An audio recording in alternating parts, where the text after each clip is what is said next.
Welcome to the show. Geek Insider presents Into the Geekverse, the place to get an inside look at movies, comics, games, tech, and everything exciting going on in the Geekverse. Join Matthew Harris and David King as they take a deeper look at the good, the bad, and the downright terrible things our Geekverse has to offer. With live chat, geek news, special guests, and lots more. So sit back, relax, and join us for a peek into the Geekverse.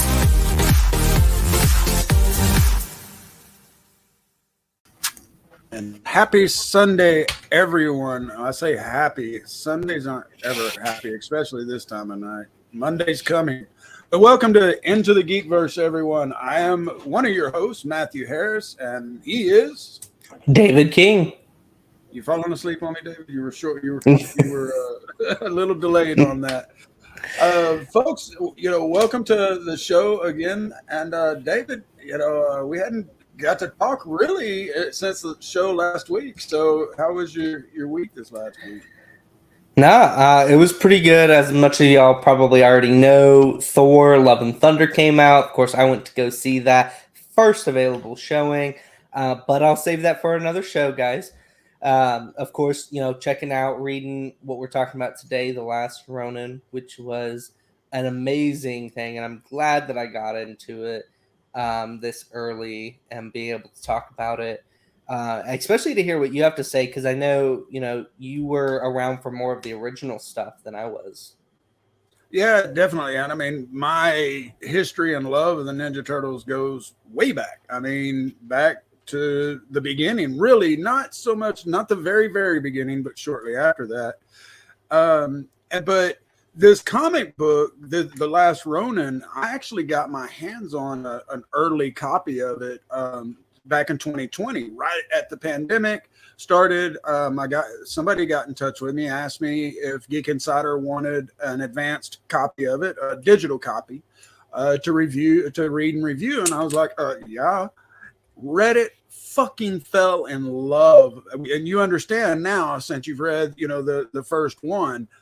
Just why it hooked me in immediately. And but this came out in 2020, as I was saying, but Ninja Turtles actually came out in 1983, so a little bit before your time. Indeed.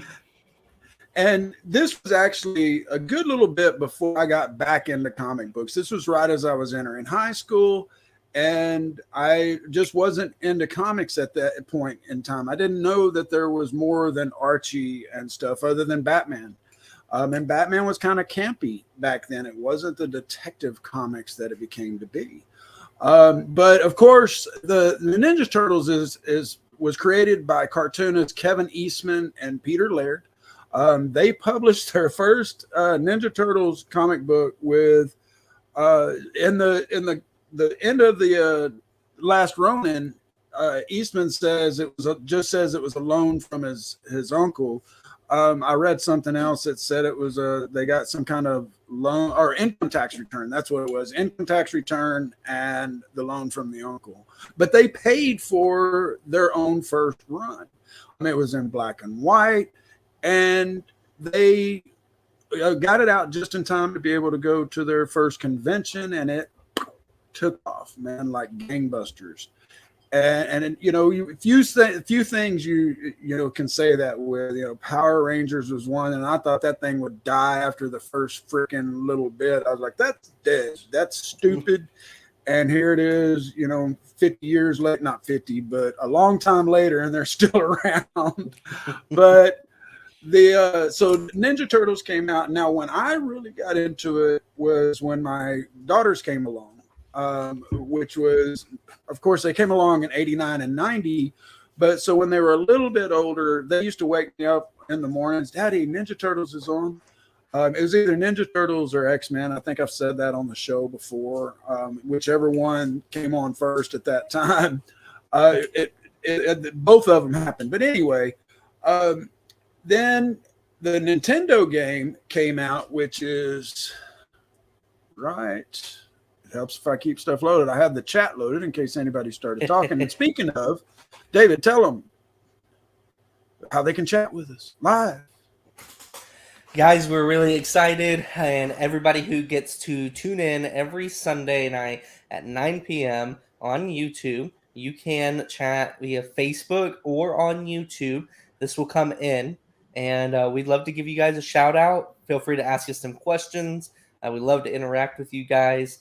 Everybody that is listening on your favorite podcast station that we are getting up and ready for all of you guys, feel free to come in and join us next Sunday at 9 o'clock and be able to leave us some comments so that we can interact with you.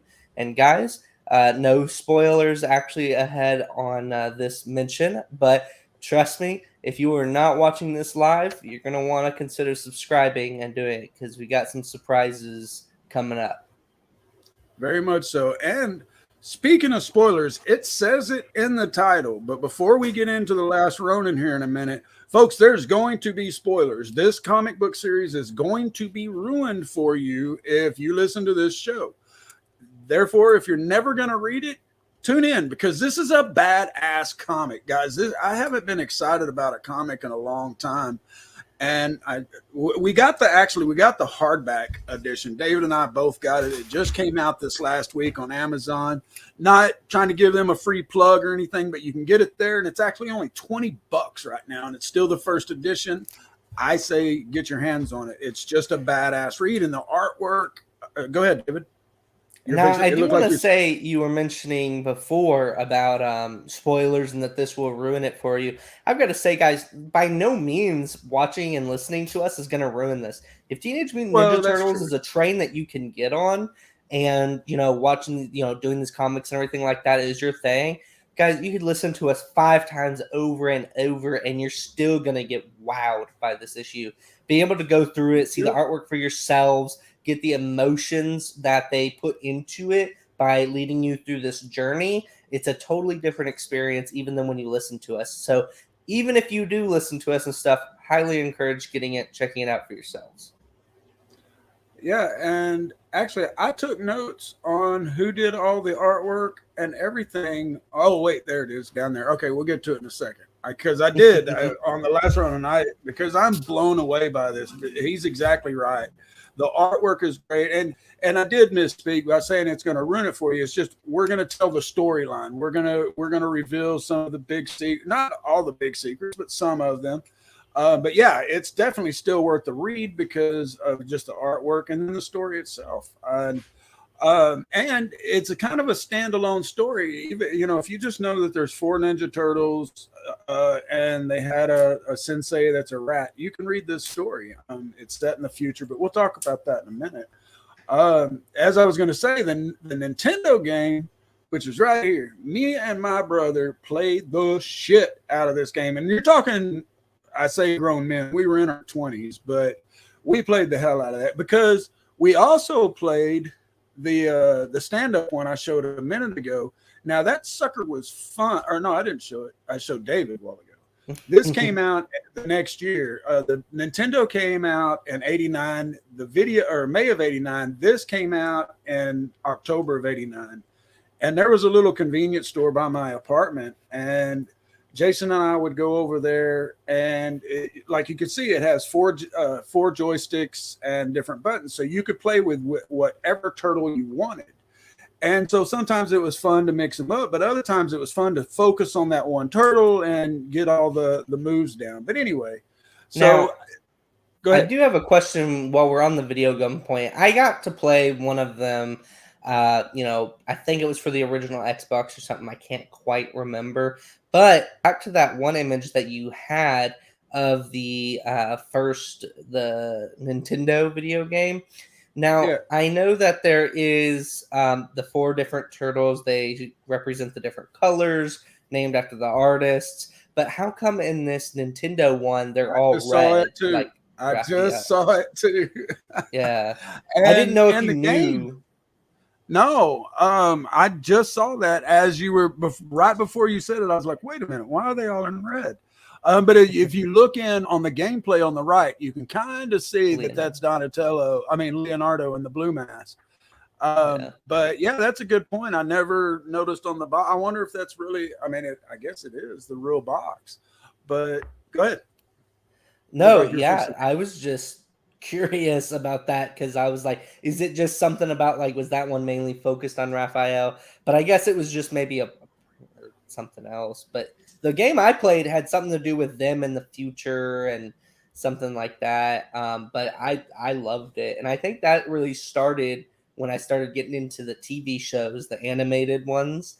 And then I remember when I was young, getting into they had the live action, which there's a really popular image going out there right now, guys. No doubt you've already seen it. It's the live action Teenage Mutant Ninja Turtles, and a person paused it while one of the turtles were talking. So his mouth was open, and then you just see this guy's eyes inside of the turtle's mouth. It is hilarious and just a slight amount of horror into it. One of them swallowed a human. And speaking of, the first one of that came out in 1990. So as you can see, in a 7-year span from 83 to 90, Ninja Turtles was on a roll. And it hasn't stopped since then, man. There has been countless different runs, different, like he said, games. I didn't know. I was thinking earlier, I was like, I'm surprised we never saw Ninja Turtles meet Scooby-Doo or Ninja Turtles in space. And then as I was reviewing stuff for this researching, I found out they have been in space. So, but like, we're just saying the mass up. There's Teenage Mutant Ninja Turtles and Batman's. We own that one. That's true. I forgot about that. But that and it's actually new. Really good. Yeah, it is new and it's pretty good. I forgot all about that one. Guys, and David, please, I want to take them. Oh, sorry. No, go ahead. Go ahead. Guys, please tune in. And if you've got any feedback, tell us about the games that we did not mention that was your favorites, the TV shows, the movies. Let us know, guys. We'd love to reminisce on this.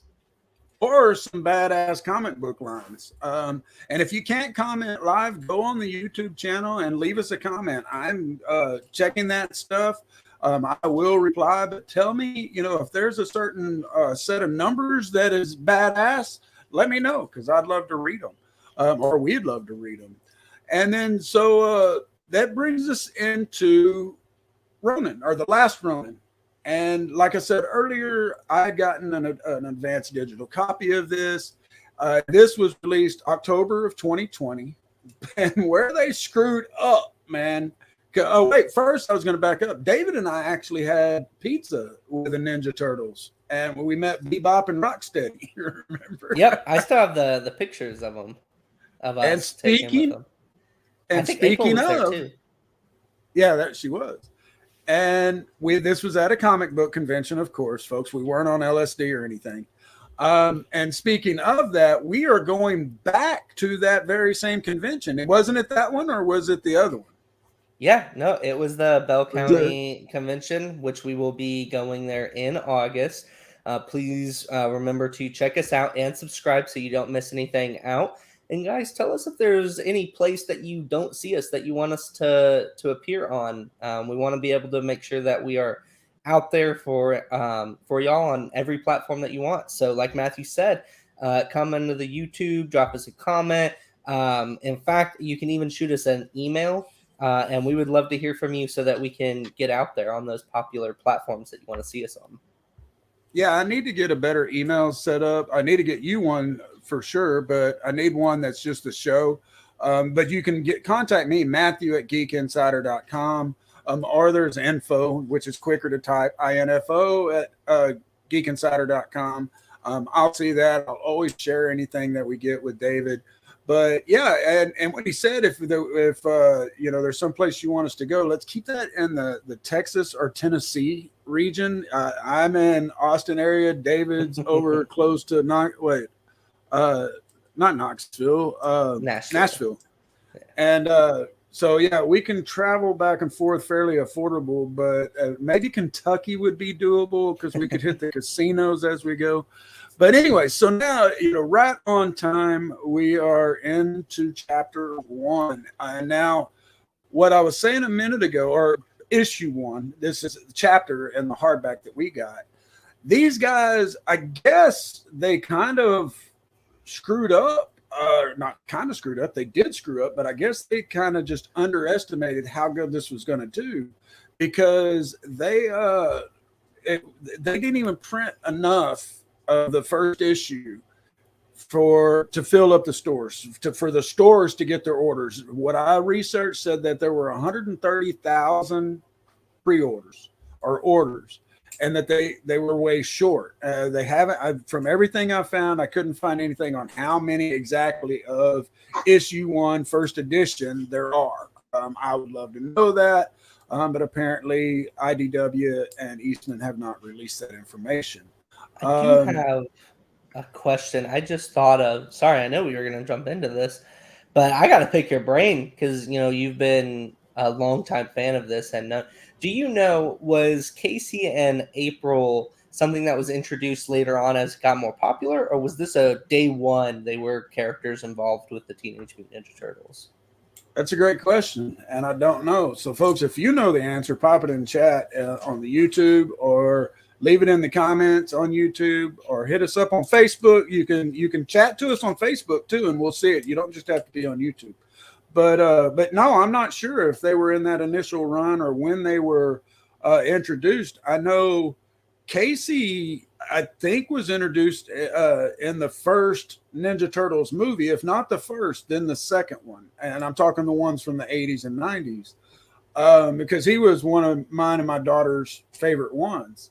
It may have been the second one, but anyway, or favorite characters. But anyway, so I'm not sure on that. And folks, they play a big part in The Last Ronin, a huge part. And not to give anything away, because don't think, oh, well, they're alive in the future, because you don't know everything yet. And but anyway, so it was super hard to find. David and I went to one convention, and I just wanted the first 2 or the first 3. Couldn't even get them. And this was a convention. People were like, nah, man, I got one back at my store, but it's going to cost you. And I'm like, I'll wait. And so anyway, it was super hard to find. They're up to 4 reprints at this point that I could find. There might be 5 now. And there's now the hardback that just came out that collects all 5. It's like I told David long ago. I mean, I used to collect comic books. I used to get into it big time. Now I just want to read the story. I didn't care if it was first edition and all of that, because, man, that stuff can be like crack. You can get addicted quick.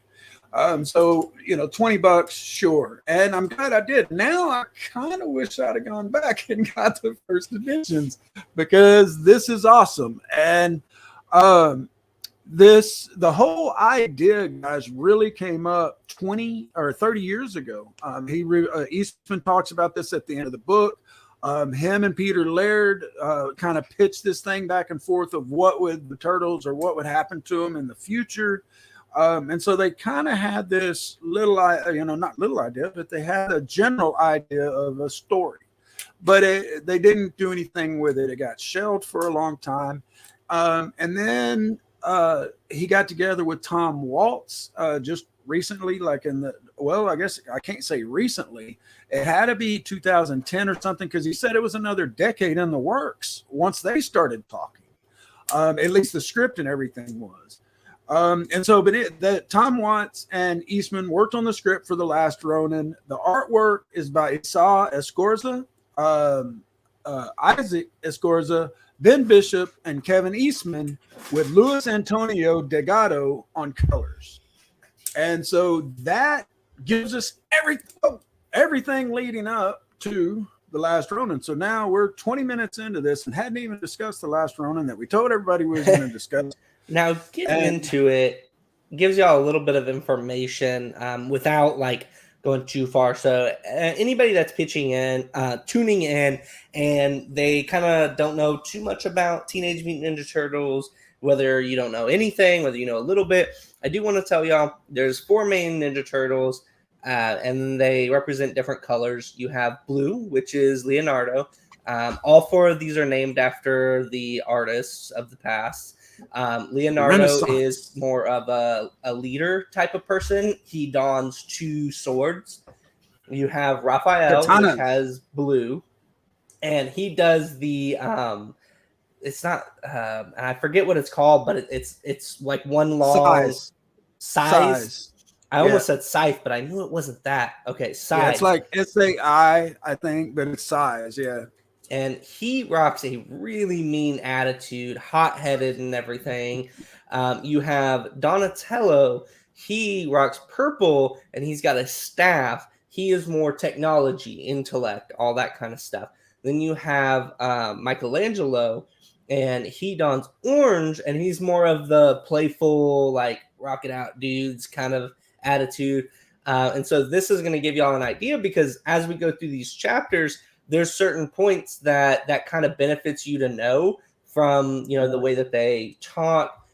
Because one of the things that I like about this book that y'all will see as we discuss is it lets your mind piece together, like by the way that they word things, your brain goes, who's that? Is it this? And it makes you more interested in it. So I wanted to say that real quick as we get in. That's just some base information for y'all. And hopefully that gets y'all into this huge fandom that there is. And that was a really big point. And did you have a favorite one? I definitely did. It was Leonardo Blue one. You've got the two katanas, which is really sweet, but also this kind of carries over to a lot of different things. You're talking about Captain America, Optimus Prime, like that kind of leader who inspires other strategy. I play a lot of strategy board games, so it's definitely got to be Leonardo. I love also, there's each things to love. I also do a lot with technology, guys, which is Donatello. I can relate to being hot-headed, which is like Ralph, and then you got your fun. But I would definitely say, kind of like when I'm reading something, it's kind of like watching a horror movie when you're like, don't go in there. Why would you do that? When I'm reading, I'm like, oh, we'll just do this. And Leonardo is the one who's like, this is the smart play. And I'm like, thank you. Yeah. What about you? Did you have a favorite? Yeah, I did. The top of mine was Mikey, just because he was a smart ass. And then I liked Raph because he was the extreme hothead, And so, but Michelangelo was always the one that I went to on the video games. I think my brother liked Donatello, the staff. And, did I say he rocks the nunchucks? Orange nunchucks, and he's kind of foolish. Yeah. Michelangelo. Yeah, I forgot to mention it. Yeah, no, you're right. You didn't. Yeah, he rocks the nunchucks, and he'll beat the shit out of you. But yeah, so that is kind of a in a nutshell kind of history of the Ninja Turtles and leading. What we've known of them in the past. Now, chapter 1 or edition 1 or issue 1, whatever, it comes out and we get it. We're opening it up, and the opening panels, man, immediately grab you. You see a solitary turtle. He's decked out totally in ninja gear.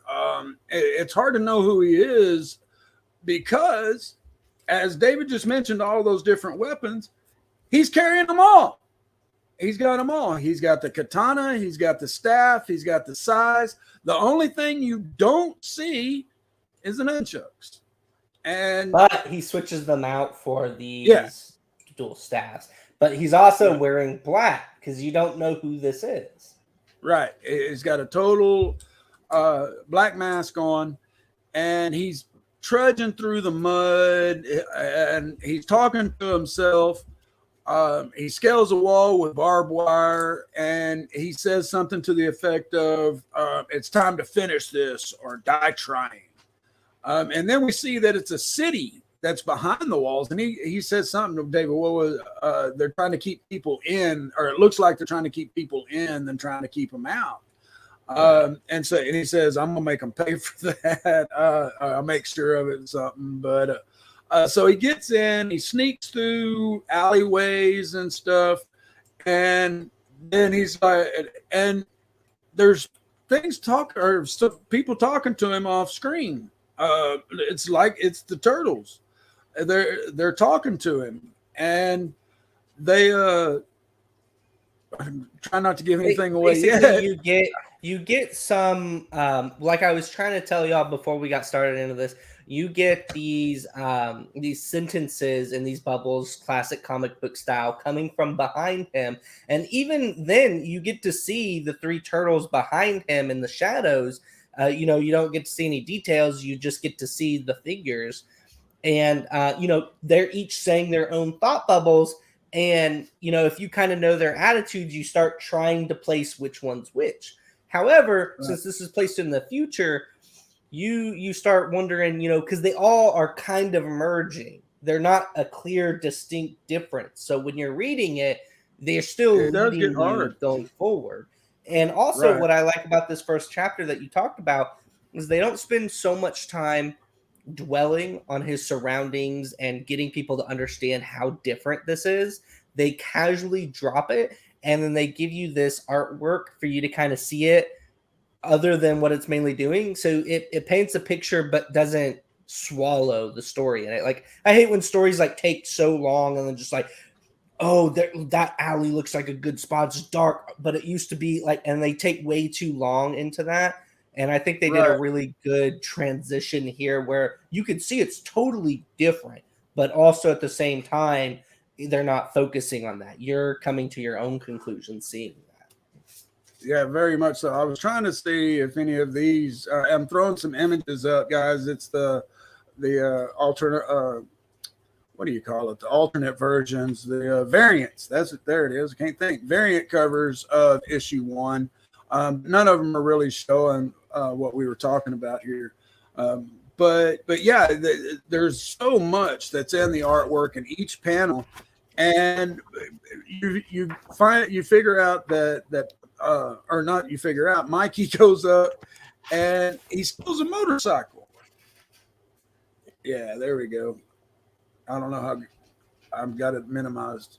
There you go. There's the motorcycle. He steals a motorcycle, and we find out that the girl he steals it from it's a girl only identified as Jones, and he blazes through the city.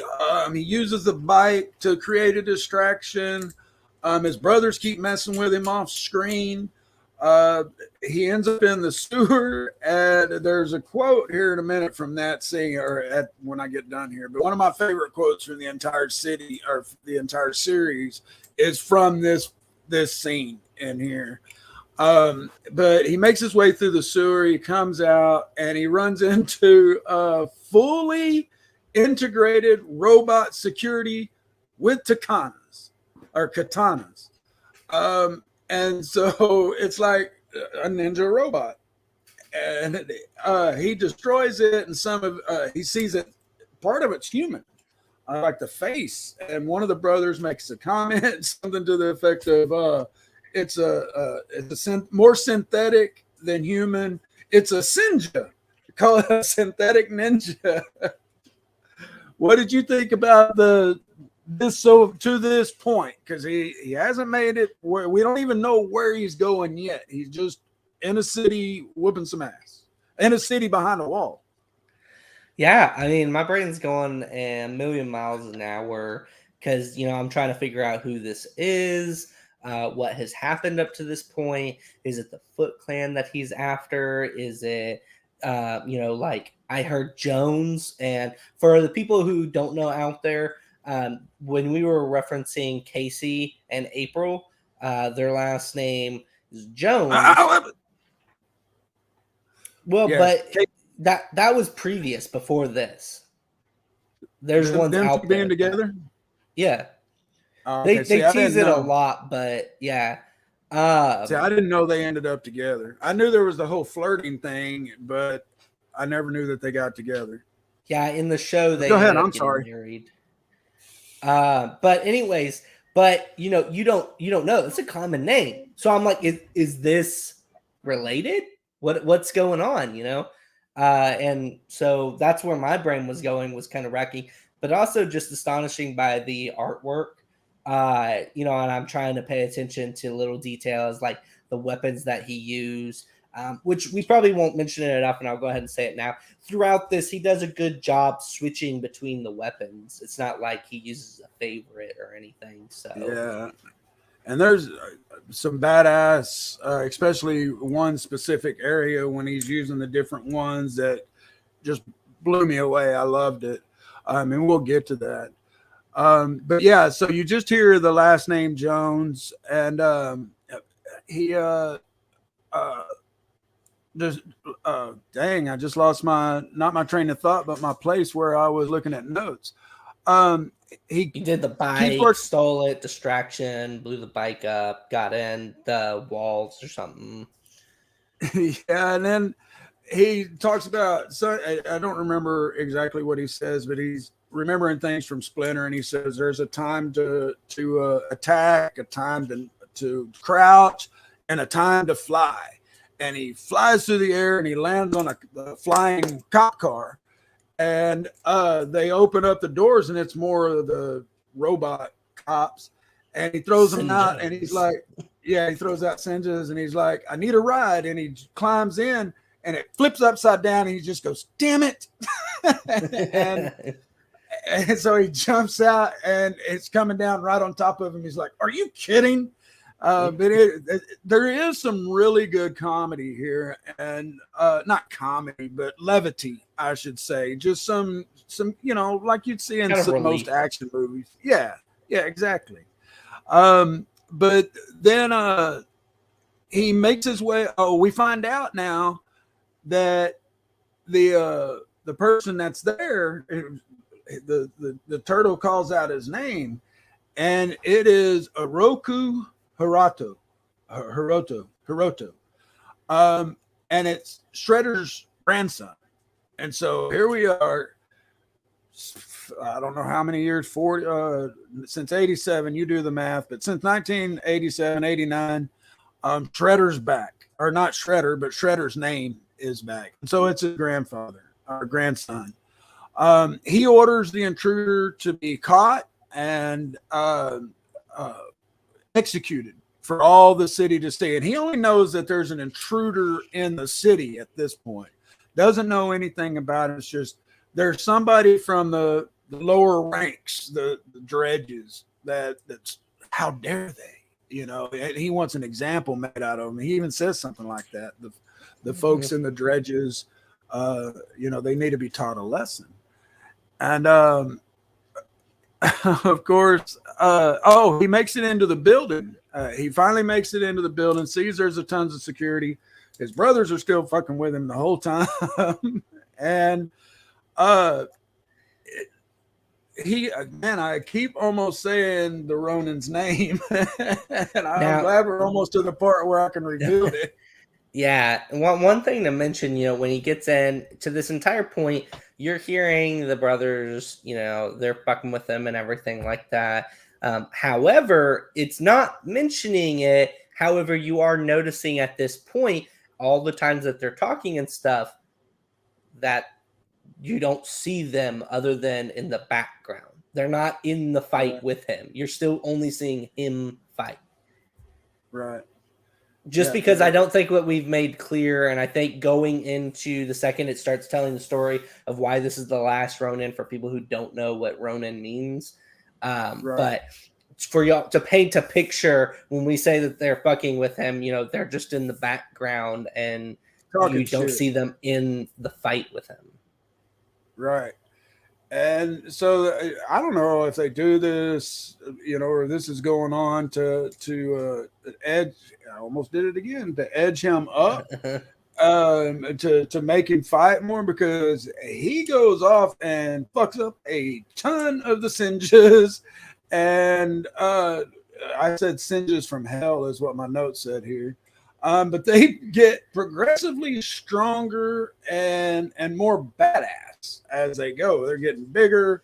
A lot of you will probably remember the little piranha-looking mouse. Yeah, mousers. And so they send some of them after them. But a big son of a bitch comes out, and it moves fast. It is strong. And well, tell them what happened, David, and don't mix up what happens at the beginning and what happens later. But do you remember? You're talking about when he starts working his way up through the layers and everything. It gets progressively harder. And then the really big one comes out, and then like he almost gets him, and then boom, gets rammed right outside that building. And he goes, "Dang it, it's almost there." And he's like, "No, I can't." He starts saying that redemption lines. He's starting to build that confidence in with you, because he starts telling you as he's falling, he's like, "This can't be it. I was almost to the top and everything." So you're just like, come on, you could do it, like just like in a movie. You're like, oh, and too late. Right. Boom! All the way from the top of the tower, he fell. How many? And no telling how many floors. He says, "I was falling and falling." And enough to do an internal dialogue. Yeah. And he's fucked up, from and he's bleeding, and more foot soldiers come in, or Sinjas start closing in. But then there's the chick that he stole the motorcycle from, and she's like, "Yo, cops, the dude you're looking for is gone. He went that way, pal."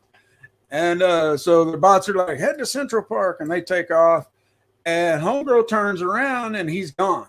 The turtle's gone, but she sees a blood trail. She tells her gang, "Hey, hang out here. Watch. Make sure the cops don't follow me or don't come back." And she follows the trail, and of course, where does it lead? The sewer. And this one is one of the first things, dude. I should have said this up front. I'm such a fan of Ninja Turtles. I love reading, and I love comic books.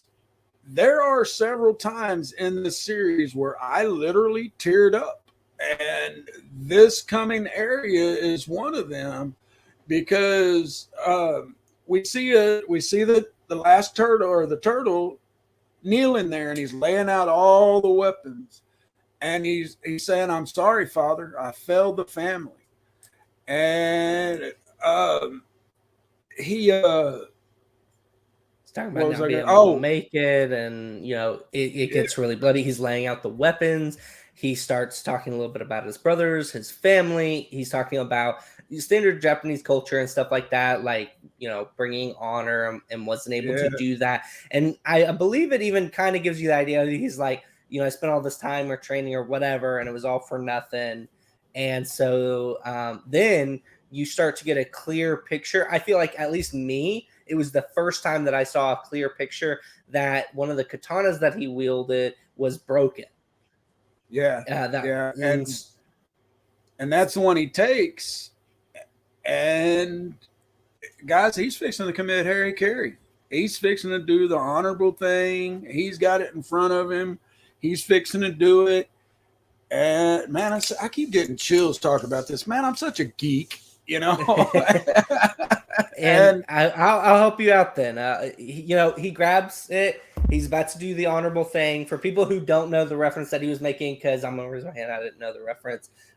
It's also shown in Wolverine. If you watch that, they take the smaller blade. In this case, is the broken katana. He grabs it with two hands. He faces it towards him, right up in his gut. And, he finishes his last sentences, and he's about to kill himself. But then, he's lost way too much blood. And then you see in the distance this figure walk up. Well, he even says, "Not like this." He stops himself. He doesn't just drop. He says no. And so I don't want people to get the wrong idea that he was fixing to off himself and then just drop. He actually does stop himself. He has a change of heart. But go ahead. I'm sorry. Oh no, you're good. I mean, that's a really good point to bring up. This is something that he has this internal fight back and forth with himself, because you can see that he has been through a lot of drama, and this was his final push. And I think he even mentions in the first chapter that this was a one-way ticket. That was his he mentions that several times. And so, of course, he does, just like you said, he's about to do it and everything. And then, he's having these voices in his head, and he's like, "No, not like this." you see this figure, and I believe they show at the end that it is Jones, right before he closes his eyes from blood loss. Yeah, because she trips out that he's a mutant Ninja Turtle. She even calls it out. Oh my God, you're a mutant turtle, not ninja. She just says you're a mutant turtle, and her eyes are all wide. And then it goes into a flashback scene. And at first, or a flashback or a dream, you're not really sure what's going on here because it shows Mikey waking up and his brothers are there. They're giving him a hard time. They're in the original lair. They're saying, "Get up, sleepyhead," and he's like, "Man, my fucking head." They do some talking back and forth, but as he's talking to them, all that he keeps talking, and he talks himself awake, and she goes, or someone goes, "Who are you talking to?" Or no, she doesn't say it. Anyway, it flashes over and we see none other than April O'Neil. And then she asks him, "Who were?" Go ahead. You're right. She says, "Who were you just talking to?" Well, yeah, but that ends it because she says his name right after that. But he wakes up, he sees that it's April, and then she asks him. He goes, "April, is it you? You're alive?" And we don't know what the hell he's talking about at this point. He assumed April was dead, apparently. And then that's when she goes, "Yes, but who were you talking to?" And I'm going to stop right there for a second because you messaged me when you read it and you said, "I knew it." I was the same way before when I got the email asking if I wanted it. Me and this other guy that were into comic books, he did a few shows on this channel a while back. We both talked about it, and we both kind of said it at the same time who we thought it was, and we both thought the same thing. So I don't know if that was that big of a surprise. It'll be interesting to see what the audience has to say, because I'll let you tell it. Who is the Last Ronin? Alrighty, guys. So before I go straight out and I say it, remember there was 4 different turtles, 4 different colors. We don't know who it is because he's wearing black and he's masking all of the weapons. The only thing that you have is just the wording, his actions, and everything to go by.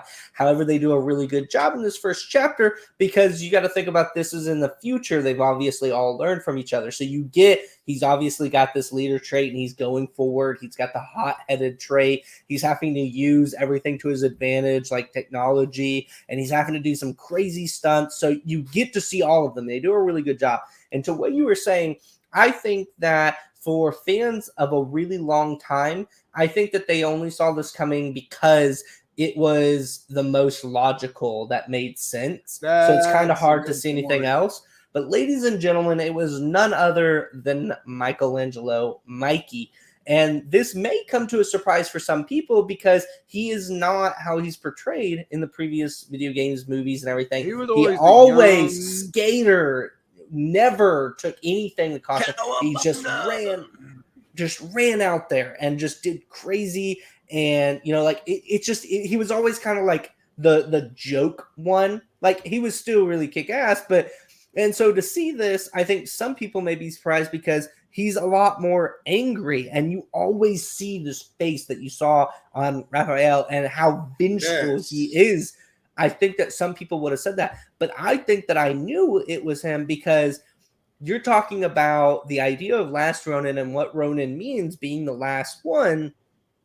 I was like, okay, well, Leonardo wouldn't make sense because he would be more sorrowful, peaceful, and stuff, or ideally. Raph would be hothead. He would be the close second, like I said, but I don't think that he would be this kind of portrayal. Like, I don't think that would be good, you know, because of how hot-headed he is. You would think, yeah, he would have gone first. And then with Donatello, I just didn't really see that happening because I feel like, not that he's a bad character and I love him, but I feel like he would have been done. I think that if he was the last one, he'd be like, I'm out. He wasn't really, his heart wasn't really in the ninja way. It was his brothers. It was his family. It was, you know, all of this that he did. Points, man. And so Mikey, to me, I'm like, yeah, I feel like it would make sense emotionally for him to have this trauma and to be reliving this and to push himself, because he was always picked on and he always felt like he didn't do enough inside. And so I feel like that made sense, and that's where I came from this.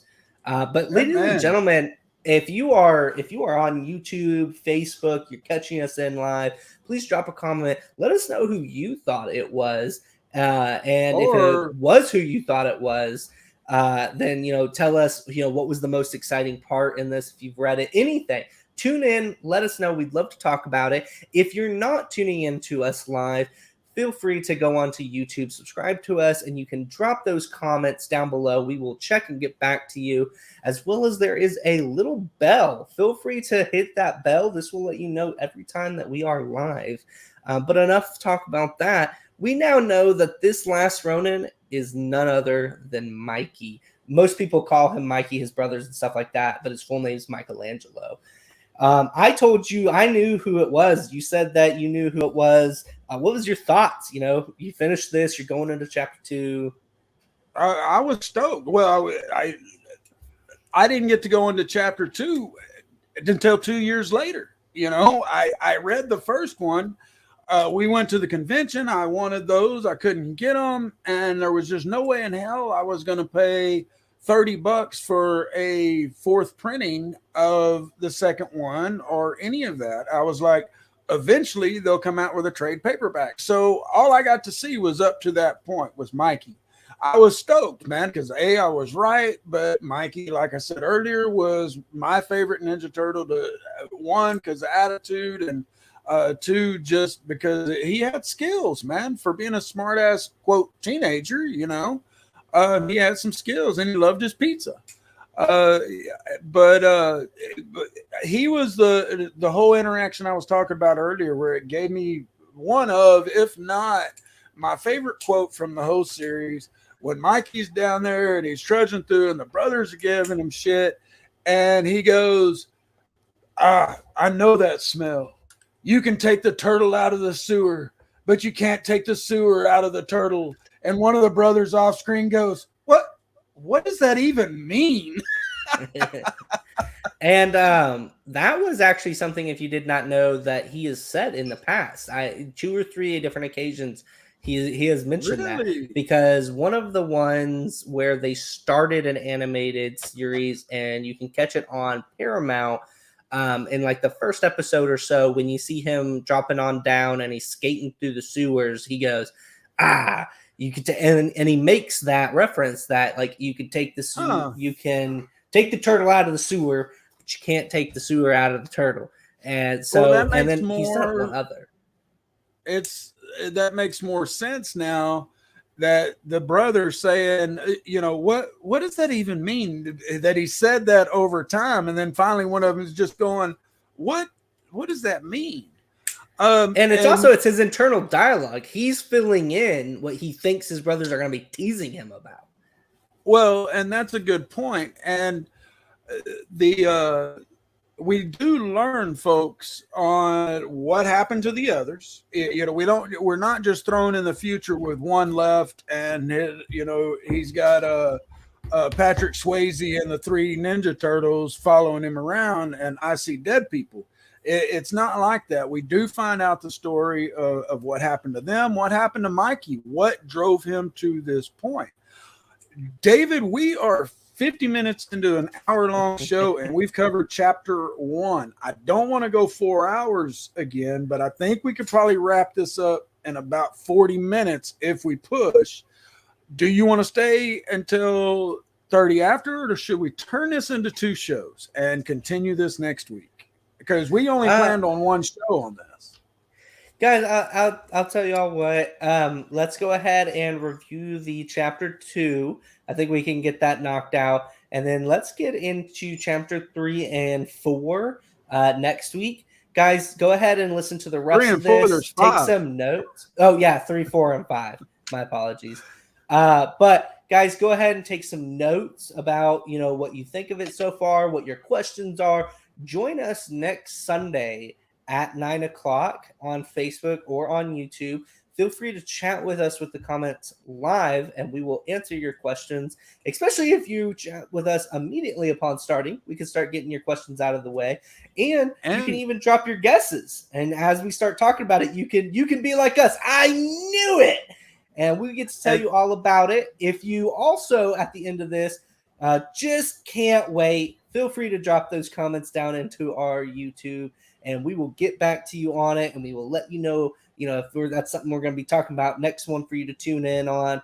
And guys, if you missed anything, we are trying to stream on all podcasting to go live. So feel free to subscribe to us on there as well, so that you can listen to this again and, get these chills down your back like it's given us. The only other thing I was going to say is that as you're listening to this or before next week's show, go in and drop on this episode the answer to the questions we asked earlier. Who was your favorite Ninja Turtle? What was your favorite run of Ninja Turtle comics? What was your favorite video game? All of that stuff from earlier. But let's segue into issue 2, chapter 2. If you get the hardback, we find out, this is where I found out anyway. It starts out with a flashback / dream sequence, whatever. That we find out that Casey Jones and April did end up together. And like I said, I didn't know this, but they're waiting on the guys to come to dinner because they're going to announce that they're getting married. And Raph comes busting in and says, holy shit. He doesn't say holy shit, folks. He says, we were ambushed. And Donnie and Mikey show up. They got Splinter between them. Splinter's fucked up, head down, blood coming everywhere. And they reveal that they were hurt by an enormous or a huge foot strike team, that they were, he just says ambushed.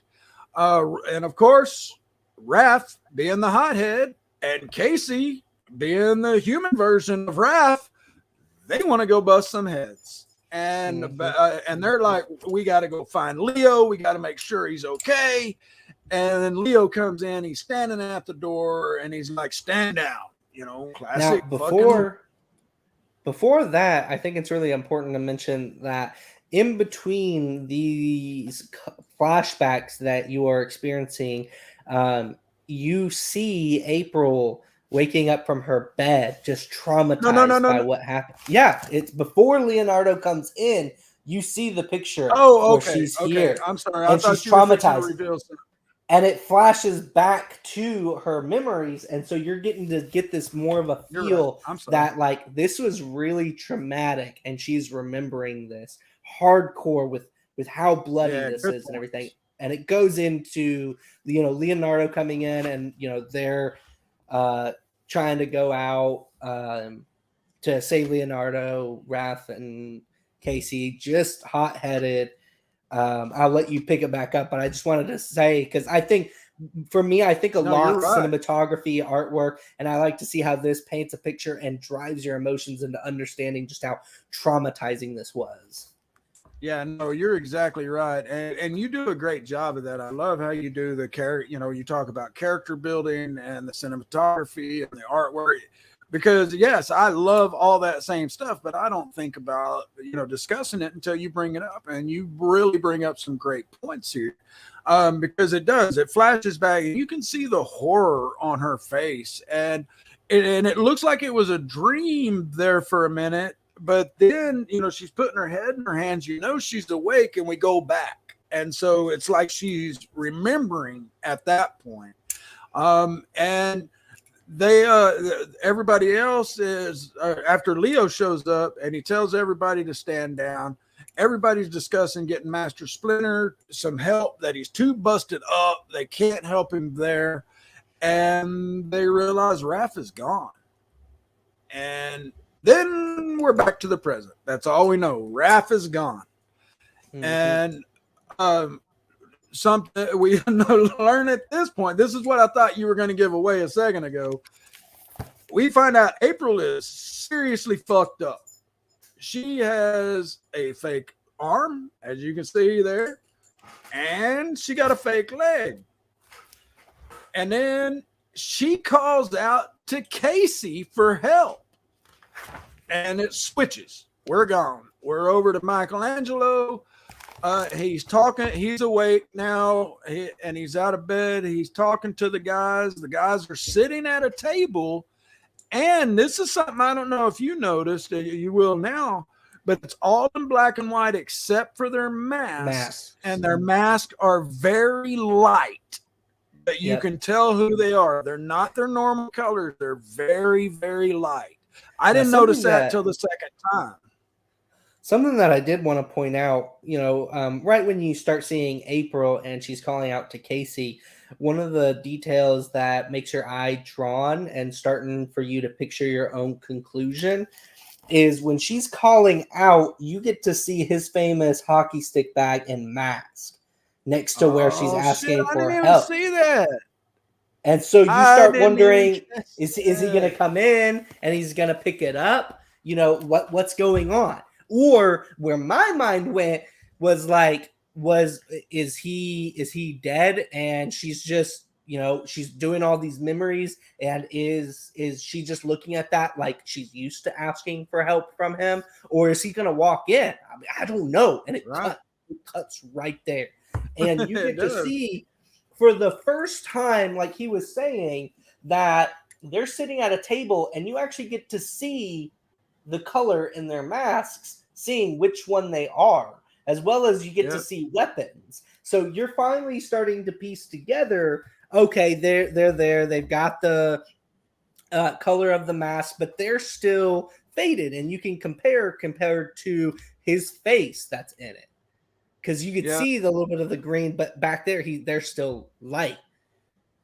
Yeah, very much. And I really like that. Again, we get to see some classic brother interaction. We learn that April was in some sort of explosion that at least Mikey was at this point. That's all we know is he says something that he thought she was dead after the explosion. And that's it. That's all that's mentioned about that. And then Mikey, Raph starts giving, wait. Mikey and the guys start an argument, over Raph disappearing and Mikey considering killing himself. Somebody says something about, at least I didn't consider killing myself at the first sign of trouble or the first sign of failure or something like that. And Mikey yells, and then we see that all four of the chairs there are actually empty.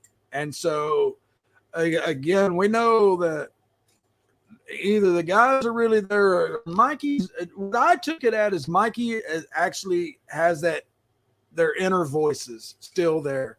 He has the embodiment of all of them. He has all the lessons that they taught him because he was the youngest, for one thing, even though he's, I'm just a couple of minutes younger than everybody, but he was the youngest, and he's the most rash and brash.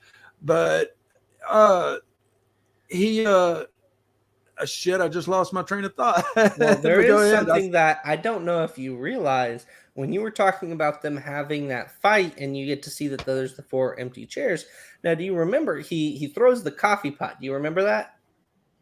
No. There's the part right here when he snaps and he throws that coffee pot that's right here. Oh, okay, I got you. But then it's interesting because then when he snaps back to it, he sees this, the coffee pot's still there. Oh. So I don't know if that was an issue or was it that he was imagining talking back to them like this? Like, was this still in his head? So I'm not sure exactly.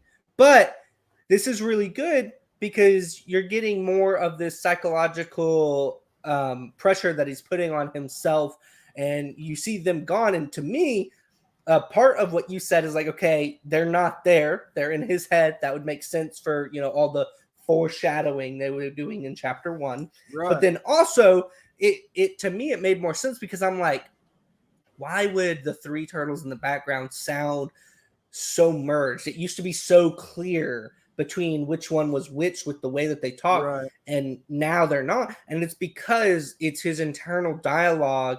And what? Why are they always shitting on? They weren't. Like, Leonardo was like, "It's okay, Mikey." Like, he would give him a little bit, but it was more. Raph would just relentlessly. Donatello would be like, but it wasn't like this. And so to me, the trauma that he's experiencing and the failure that he went through himself is putting in so much pressure on him that he's forcing only negative thoughts from his brothers to push him to do better, to do more. And so to me, that meant a lot, because I'm like, I don't ever felt like it got this heart-wrenching. It was always kind of light fighting as brothers when you started going through the comics and all that kind of stuff. Even definitely. Every once in a while, Raph would get so pissed he'd run off, or whatever. But it was never this heart-wrenching. And so just to see them just kicking him while he's down was just awful to experience. And then when I see that, I'm like, oh, it's because he's not letting himself move on, forgive. He feels like this is all, it's survivor's guilt. He doesn't like being the last one. He doesn't like, so I think this is a really good job. And really, that's 2 pages. They made you feel all of that in 2 pages. Yeah, that compared to 15 pages of something we'll get into next week, because I went through and counted at least 15. And don't get me wrong, it is well freaking worth it. Probably some of the best 15 pages in comics ever. But at this point in the comic, it switches, and we get to see Raph where he ended up after he took off. And he's at a gathering of foot soldiers, and all you see at first, you folks, if you've been Ninja Turtles fans for a while, you probably recognized her right off. I had no idea who she was. I just see a woman leader yelling at them for not killing the mutants. Dave, did you know who she was? Well, I had a pretty good guess, because later in the shows that they did, that's like newer, they were addressing Shredder getting older and that he had a daughter. And the reason the reason why I relate to that and why I was thinking of it is I was thinking of Talia, Ra's al Ghul's daughter. Okay. So good. I was like, I bet you that's Shredder's daughter. Okay, that was a good deduction there, because at first I didn't know who the hell she was. I didn't put 2 and 2 together. I was just like, okay, we're back in time. Some chick's leading the clan at this time. I didn't even think about Shredder, really. I was just thinking somebody new took over of the Foot. I didn't even, because I didn't know, because like I said, I wasn't a fan of the comics back then. I didn't know there was this whole feud between clans and stuff until I read this. But Raph commences to killing a shit ton of these foot soldiers, and these ain't no Sinjas. These are motherfucking humans, because heads and blood go flying. Now, keep in mind, they do a really good job letting you know back then, now there's little words, and you get to see with the difference in the costumes, the original Foot Clan costumes that he is battling and going through. And this entire time, he is just constantly calling her out. You coward. Fight me. He has taken down all of them, and he is calling, he's egging them on. That's his thing. He calls them out.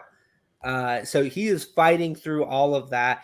And, she keeps sending more and more foot soldiers until finally she says, I don't remember, something along the lines of like, she'll do it herself. And she goes down there to face him.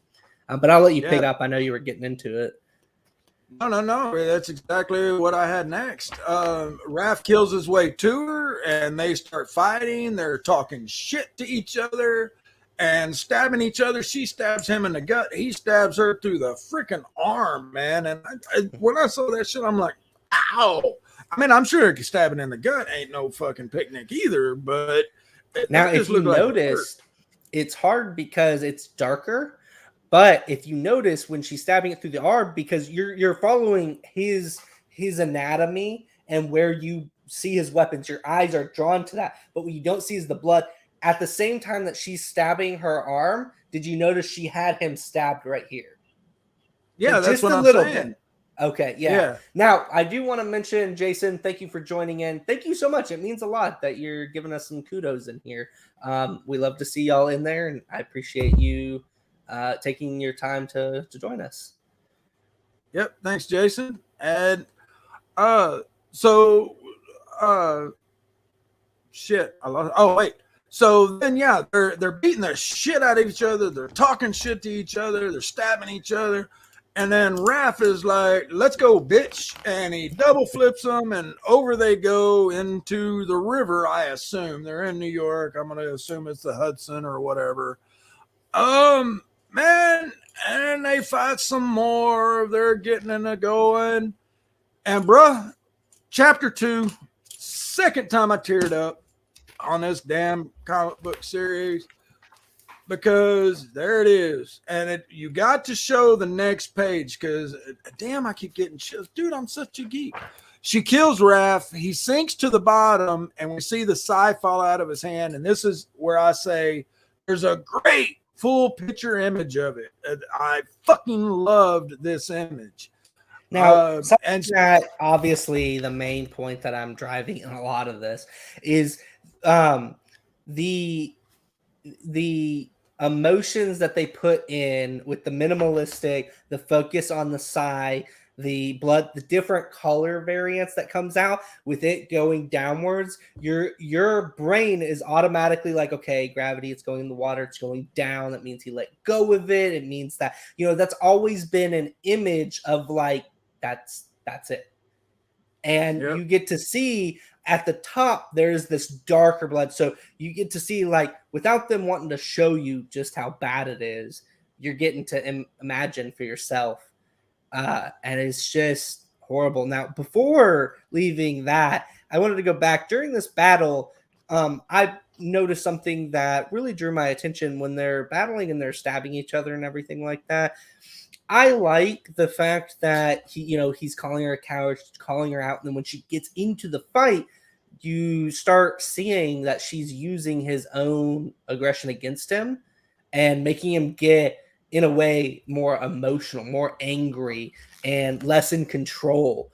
And so, right when he thinks he's got her, she got him. And it was, like you said, heart-wrenching. And then to turn the page and just see this full image.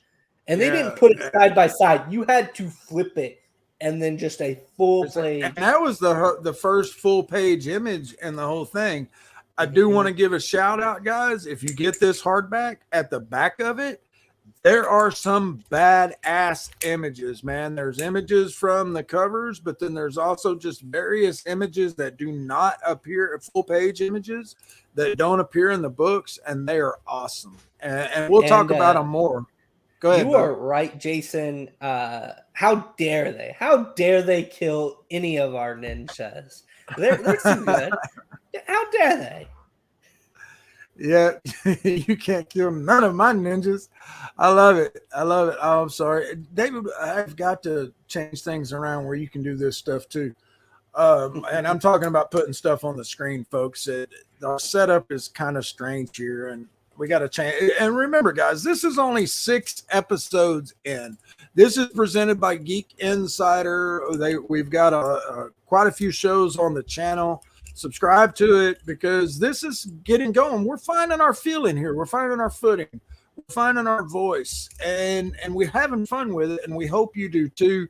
If you have suggestions, if you think Matthew should shut up more, then say that. We don't give a damn.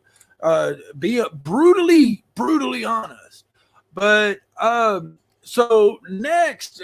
And we only got a little bit more in this chapter. And like David said, we're going to put this into 2 parts because I was, once again, like Obi-Wan Kenobi that we covered in episode 4, the whole series that we went 4 hours on. I took notes and I told David, I was like, man, I'm scared we ain't going to have a full hour.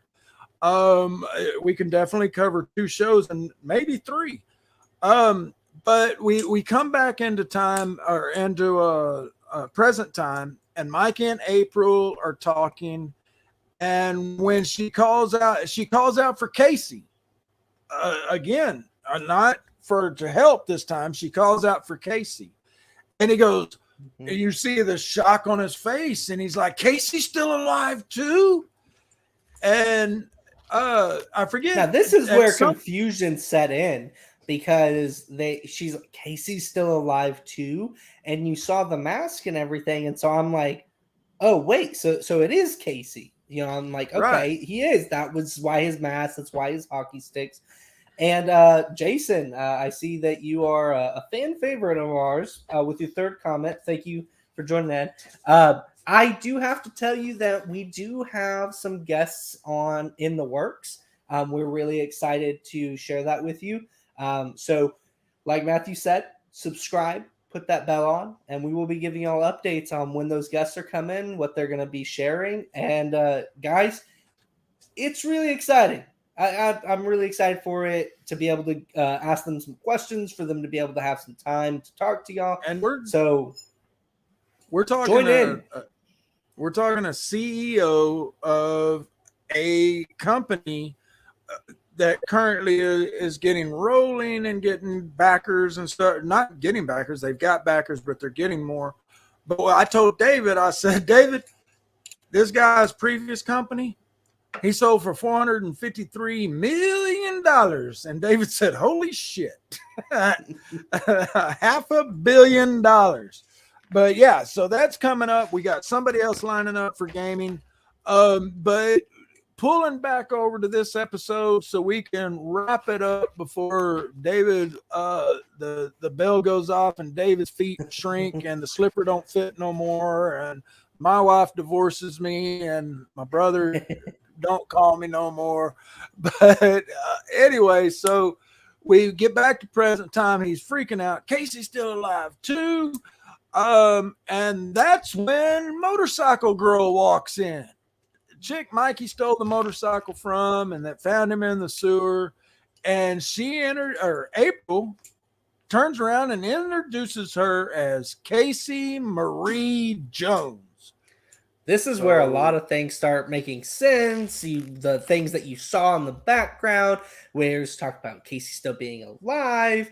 But then it also draws it to like, okay, but what about Casey? You know, what happened there? Right. Obviously, he thought he was dead. I do want to take a minute. We have another fan here that dropped us a comment. Thank you for joining us. It is my lovely girlfriend, Marissa. I am glad that you were able to make it, and I hope you enjoy what's left of the show. And Marissa, I'm sorry that you just finished work and you're making it here now. You need to go back and watch the rest of the show, because David was talking some stuff that you want to hear. And see, now at least I got one person to go back and listen to the whole thing. And Marissa, I'm totally kidding. You'll learn my warped sense of humor. But so was there anything else you wanted to say on that, David? I had to fuck with her. No, I just wanted to say, you get, the second full page picture, and you've got the atmosphere of them. They're in this really old, broken down place that in this point, I wasn't for sure, but I was assuming the sewers because of, where we were, because it's flipping back and forth. And you got to see Michelangelo at the table. You see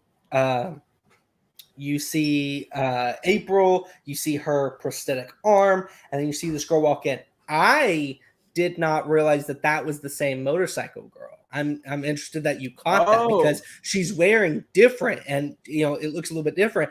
I think just like shortly after that I caught it, but I was like, oh, okay. Right.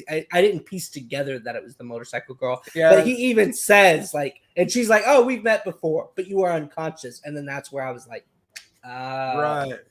Yeah, exactly. And they kind of start to talk and catch up, like you were saying. She says, we met, but you were kind of a little more or less conscious. And then it flips. We're back over to Hiroto. and he is pissed that his home was invaded, and he's taking it out on human soldiers. They're looking like they're sparring, or not. Look, they think they're sparring. He's telling them, "I told you, try to kill me. Quit holding back." Well, he told them that so he can fucking kill them, because he does. He kills one of his own soldiers. He's so mad. And not only that, go ahead. Not only that, so you start seeing, you've got this battle that he was describing to you. You've got him shirtless. This is something that they want to present, like his peak physical body, that they want you to understand. You've got the Raven, which this is something that is presented in books, in movie, as like a foreshadowing of like this really negative scenery that's going to be coming up. And he talks about, okay, go do this for me, but don't fail me like your predecessor. And then you get this pan over, and then you just see these ravens fly over, and they're eating this skull that has still flesh on it, and it's plucking his eyeballs out. They're eating this skull, and that was the predecessor. The guy who failed to kill the infiltrator was killed and eating by crows in the same room that they're battling. This guy that now has the same task as this dead mofo over here has happened to watch this and leave. I don't know about you, dude, but you'd be better off hightailing it out of there. You ain't going to be pleasing this guy. And I know I took notes on that, and I don't see it here, so that it might be. Oh, no, you're exactly right. He calls for the full crackdown on the city. He tells the new guy, basically, you fuck up, and that's what you're getting to. You're right. And, dude, the artwork on that, you see the flesh has already been stripped, and there's like one eyeball left, and the crow got that something in his mouth.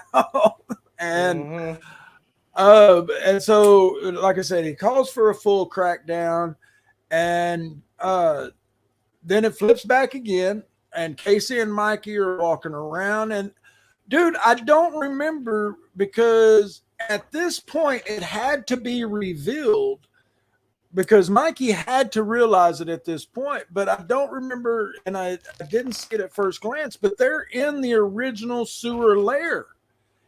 Because when they go into this, and it may be later on, but if not, I'd reveal it early, but they're in the original lair. And April has set up a training area, and Casey she asked Mikey where he's been for the last 10 years. He says after all the bad stuff happened, he just started walking. And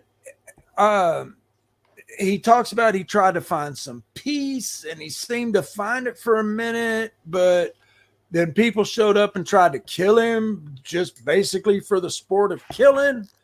He gets pissed, and he goes berserker turtle. He goes berserker Wolverine on him, basically. And it really doesn't show him. Later on, they show Mikey going berserker, but go ahead. One thing that I'm glad you're sitting down, because I'm about to tell you something that I hated about this book. Oh. When you're seeing Mikey's flashbacks, there's a big difference. You see April's flashbacks, and they're colored, and you get more feel in it. And I get what they're trying to do in Mikey's flashbacks by doing a black and white and trying to make it seem because he's in the mountains, it's snowing. So I get where this is kind of giving you a chill and this kind of like I can't really put it in words, but it's a different feeling. And I'll go ahead and show you guys. All of Mikey's flashbacks are in a more of a cartoonish black and white chilling kind of. But that's a nod to the original series, the original line of comics. That's how they were drawn. Right. But I don't know. It was just something that I personally didn't like. I feel like it was really weird to try to go. I don't mind that they made his body more basic and the head more like it was before and stuff. It kind of shows like Right. the age, but I feel like the way some of this stuff was with how dark in some of the ways loses the illustration that I was really getting so involved with. I don't want to say half-assed, but I just wasn't feeling it like the others. I know they wanted me to. The colors, you know, like I said, I can't find the words for it, but well, and that's just when he's telling what happened after all the bad stuff happened. When he has his flashbacks and stuff, we got full color, or we got that, I kind of call it sepia color, that yellowish that we get with that very first thing where he wakes up and everybody's around him. I think that's more of the dream state. But yeah, you're right. When we see April's, it's in full color and we're getting the whole 9 yards. But the black and white stuff is where he's telling the story. It's not him actually flashing back. It's him saying, what happened. right. I may be wrong, but that's what I took. I think it also has it just probably just has to do with my migraines and stuff. Like looking at it, I think that was a little bit harder on my eyes personally, so that may be what it was too. And it looks like Jason's putting some more stuff in here if you wanted to. Yeah, he's just talking shit now though. So oh wait. Let's call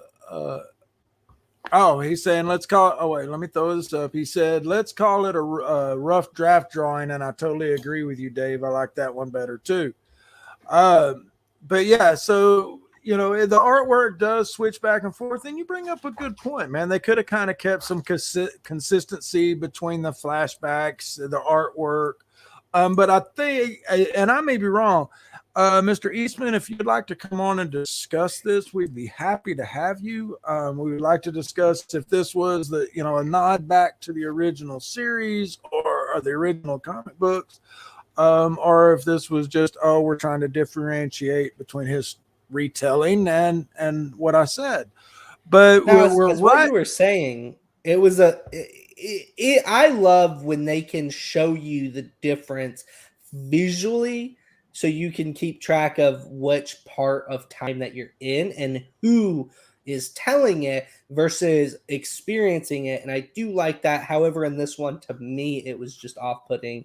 However, kudos to the story writers, the artists, everything that put the thought into helping the reader experience this. Like I said, just me, this was a little bit too far, but that's just my opinion. And look, Jason come on. He said, no, I wasn't talking shit that time. And no, he wasn't.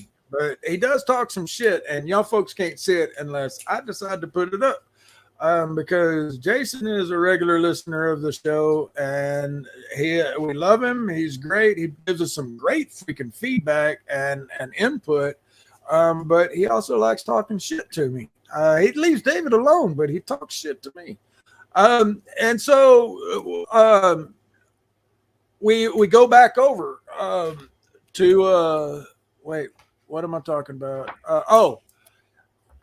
Mikey tried to find some peace. The fuckers come and kill him, or try to kill him. He kills all them, and that's when he realizes that he is the last of his clan, that he's masterless. He is a true Ronin, and it's up to him to restore his family's honor, and he starts the trip home.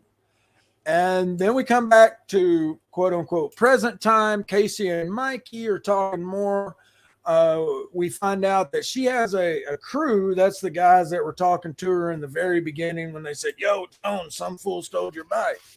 But she tells Mikey they're ready to help him to take on Oroku and Hiroto. And Mikey's like, no. And she says, you don't have a choice, bitch. And the chapter before I say the chapter ends, is there anything you wanted to put in there? So we get to see, for you fans that's out there, the last page before the chapter ends. April decides to go open up her safe. You then see That's a robot's exactly what I was gonna head say. that has these very distinctive features, and that's where it ends. Ladies and gentlemen, Did I you know can't who wait that for. was? I did very much. He played a really Okay. big, and he was in the game that I played. Ladies and Okay, see, I gentlemen, had if you no clue knew who this fucking thing was. if you know who this was, and we're not going to tell you, but if you know who this was, if you have ideas, drop those comments in Well, this see, video. Come on live to discuss it next video. Can't wait to see who's right and interesting ideas that y'all have had, bringing up some things that we may not even have thought about. and saying I so unfamiliar with this character, I didn't know if it was a helmet like Black Manta, or it was a robot, or a mask. Like at one point I was like, man, is that Casey's new mask or something? But so I didn't know, and that is, yeah, there you go, great. And so if you are fans of the comic books and some of the newer video games and stuff, you're probably going to know who that character was. I did not know. But and Jason brings up another good point, man. As we shut her down here tonight, he said, bro, you remember some of the remakes and movies we've seen in black and white. And how about a Turtles movie in black and white? Logan in black and white completely changes the feel of the movie for me. I fucking love it. It's called Noir. If you've got the edition with it and it says Wolverine or Logan Noir, watch it.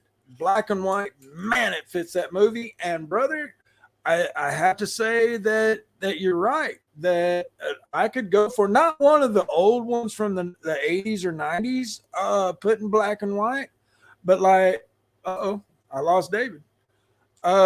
He might have just had a bell, but if he did, okay. But anyway, folks, that is going to end the show here. We went 30 minutes over. We were supposed to end 30 minutes ago and have talked about 3 additional chapters because there's still chapter 3, 4, and 5. And we hadn't even gotten into the heart of this story yet. We've only laid the groundwork of who the Ninja Turtles are. Looks like, never mind. We've only laid the groundwork on who the Ninja Turtles are and what the story, what chapters 1 and 2 are about, leading up to the story. But it gets really, really good. There is a lot more that David and I want to discuss. Both of us, guys, I read it twice.